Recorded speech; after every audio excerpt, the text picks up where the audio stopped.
হাইকোর্টের অ্যাডভোকেট মুফাক্কারুল ইসলামকে গ্রেপ্তার করা হয়েছে, কি বলবেন? দেখুন, এটা আমি বলবো না, পশ্চিমবঙ্গের মুসলমানরা তারা যদি ঠিক তাদের ঘাড়ে কেরাবিন কেতাবিন বলে দুটো ফেরেশতা থাকে, তারাই বিচার করবে মমতা ব্যানার্জির দ্বিচারিতা। আমাদের মুসলমানের ইউনিটিটা কমে গেছে, মুসলমানদের ইমান কমজোরি হয়ে গেছে।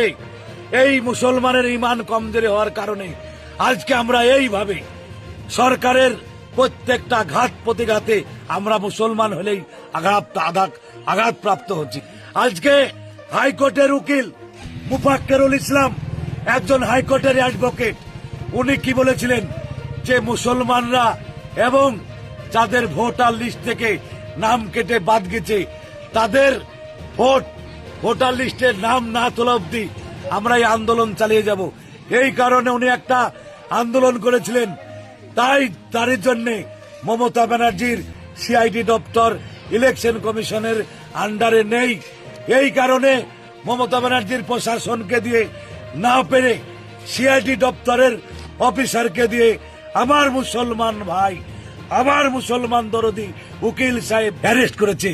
এর বিরুদ্ধে পশ্চিমবঙ্গের মুসলমান ধিক্কার জানাচ্ছে, ধিক্কার জানাই। আমিও একজন আমজনতার পার্টি হিসাবে আমিও ধিক্কার জানাই মমতা ব্যানার্জিকে। এইভাবে মুসলমানের প্রতি আর আপনি দ্বিচারিতা করেন না, কারণ মুসলমান জাগ্রত হয়েছে। দেখুন এই যে রাত্রি তাকান, দেখুন আপনি দেখেন ভাই, দেখেন এই যে মুসলমান আমার ভাইরা, এরা কি এমন অন্যায় করলো যে এদের প্রতি মমতা ব্যানার্জির এত রাগ, এটাই বলার। ঠিক, ধন্যবাদ।